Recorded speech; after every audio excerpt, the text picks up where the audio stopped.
السلام علیکم ورحمۃ اللہ وبرکاتہ۔ ناظرین، امید کرتا ہوں سب خیریت آفیت کے ساتھ ہوگا۔ یہ انشاءاللہ عز و جل آج کی اس ویڈیو میں اردو کتاب جنتی زیور کا پارٹ نمبر 80 پڑھیں گے اور اس کا تعلق پارٹ نمبر 79 سے ہے۔ آپ نے دیکھا ہوگا اس سے پہلے کہ جو پیراگراف تھے کفر کے متعلق، کفر کی باتیں وہ پڑھی گئیں اور بھی ہے، اور یہ پارٹ میں یہ جو ٹاپک ہے وہ مکمل ہو جائے گا۔ تو یہاں 14 نمبر سے ہم نے پڑھا کہ جو شخص یہ کہہ دے کہ میں شریعت کو نہیں مانتا، تو اسی سے یہ پیراگراف کا تعلق ہے۔ دیکھیں آگے، یا شریعت کا کوئی حکم یا فتویٰ سن کر یہ کہہ دے کہ یہ سب ہوائی باتیں ہیں، یا یہ کہہ دے کہ شریعت کے حکم اور فتوے کو چولہے بھاڑ میں، کہتے ہیں نا بھاڑ میں جائے تو بھاڑ میں ڈال دو، یا کہہ دے کہ میں شرع وارہ کو نہیں جانتا، تو یہ سب کیا ہے؟ کفر ہے۔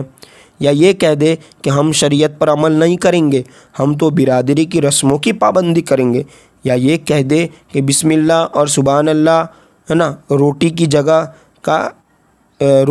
جگہ کام نہ دے گا، یعنی اس طرح کا بھی رکھتے ہیں نا، ہمیں روٹی چاہیے، بسم اللہ اور سبحان اللہ نہیں چاہیے، تو وہ شخص کافر ہو جائے گا۔ اسی طرح شراب پیتے وقت یا زنا کرتے وقت بدکاری ہے نا برا کام، یا جوا کھیلتے وقت بسم اللہ کہنا کفر ہے۔ اسی طرح مسلمان کو مسلمان جاننا اور کافر کو کافر جاننا ضروریات دین میں سے ہے۔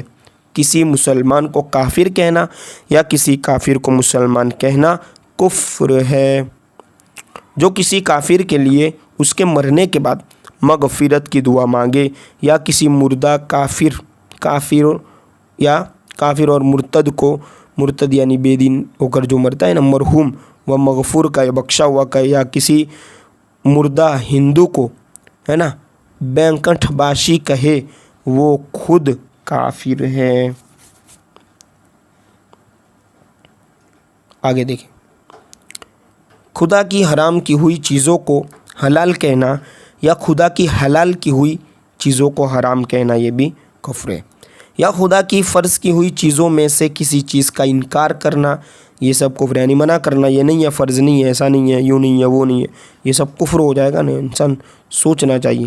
ضروریات دین میں سے کسی چیز کا انکار کرنا، مثلا توحید، رسالت، قیامت، ملائکہ، جنت، دوزخ، آسمانی کتابیں، ان میں سے کسی چیز کا بھی انکار کرنا کفر ہے۔ قرآن مجید کو ناقص بتانا، یعنی آدھا ہے یہ بتانا، ٹھیک ہے، یا یہ کہنا کہ اس میں سے کچھ آیتیں نکال دی گئی ہیں، یا قرآن مجید کی کسی آیت کا انکار کرنا، یا قرآن میں کوئی عیب بتانا، قرآن مجید کی بے ادبی کرنا، یہ سب کفر ہے۔ بہنوں اور بھائیوں، غور کرو، یہ سب الفاظ اور ان کے علاوہ دوسرے بہت سے الفاظ ہیں جن کے بولنے سے آدمی کافر ہو جاتا ہے، لہذا بول چال میں خاص طور پر دھیان رکھو۔ زیادہ شیخی مت بگارو، کہتے ہیں نا بگارنا، مطلب زیادہ نہ نکالو، جھاڑو، اور اپنی زبان کو قابو میں رکھو، اور خبردار بے لگام بن کر کینچی کی طرح زبان چلا کر جو منہ میں آئے اول و فول نہ بکتے رہو۔ رسول اللہ صلی اللہ علیہ وسلم نے فرمایا کہ اپنی زبان کی حفاظت کرو اور اس کو قابو میں رکھو، کیونکہ بہت سی زبان سے نکلی ہوئی باتیں آدمی کو جہنم میں داخل کر دیتی ہے۔ توبہ توبہ، نعوذ باللہ منہ اللہ۔ اللہ تعالیٰ مسلمانوں کو کفری کلاموں اور کفریات کے کاموں سے بچائے رکھے، آمین۔ اچھا، اس کو یوں پڑھنا ہے، نعوذ باللہ منہ، اس طرح، اور اللہ تعالیٰ یہ یہاں سے الگ ہے، ٹھیک ہے۔ ولایت کا بیان، یہ الگ ٹاپک شروع ہو رہا ہے، ٹھیک ہے۔ اب دیکھیں، ولایت دربار خداوندی میں ایک خاص قرب کا نام ہے، قرب یعنی نزدیکی، جو اللہ تعالیٰ نے اپنے فضل و کرم سے اپنے خاص بندوں کو عطا فرماتا ہے اللہ تعالیٰ، ٹھیک ہے۔ دیکھیں عقیدہ ایک اس کے بارے میں، ولایت ولی، عام زبان میں ولی کہتے ہیں نا اسی کو، ولایت یعنی ولی وہی ہوگا جس کو اللہ نے ولایت کے مقام پر فائز کیا ہوگا۔ دیکھیں تمام امتوں کے اولیاء میں ہمارے رسول صلی اللہ علیہ وسلم کی امت کے اولیاء سب سے افضل ہے، اور اس امت کے اولیاء میں سب سے افضل و اعلیٰ حضرات خلفائے راشدین یعنی حضرت ابوبکر صدیق، حضرت عمر فاروق، حضرت عثمان، حضرت علی، ٹھیک ہے، علی المرتضیٰ رضی اللہ تعالی عنہم ہیں، اور ان میں جو خلافت کی ترتیب ہے وہی افضلیت کی بھی ترتیب ہے، یعنی سب سے افضل حضرت صدیق اکبر، پھر فاروق اعظم، پھر عثمان غنی، پھر علی مرتضیٰ۔ دیکھیں دوسرا عقیدہ، اولیاء کرام حضور صلی اللہ علیہ وسلم کے سچے نائب ہیں۔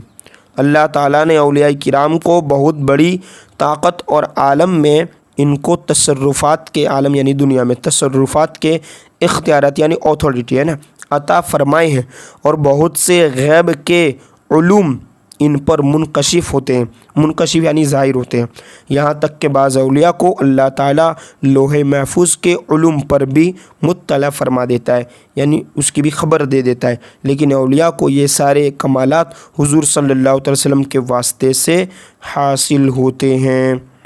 تیسرا عقیدہ، اولیاء کی کرامت حق ہے، اس کا منکر گمراہ ہے۔ کرامت کی بہت سی قسمیں ہیں، مثلا مردوں کو زندہ کرنا، اندھوں اور کوڑیوں کو شفا دینا، لمبی مسافتوں کو منٹ دو منٹ یعنی کم وقت میں طے کر لینا، پانی پر چلنا، ہواؤں میں اڑنا، دور دور کی چیزوں کو دیکھ لینا۔ مفصل بیان کے لیے پڑھو ہماری کتاب کرامات صحابہ علیہم رضوان، یعنی یہ جو سید مصطفیٰ اعظمی صاحب ان کی کتاب ہے اس کو پڑھنا چاہیے زیادہ اس کی معلومات کے لیے۔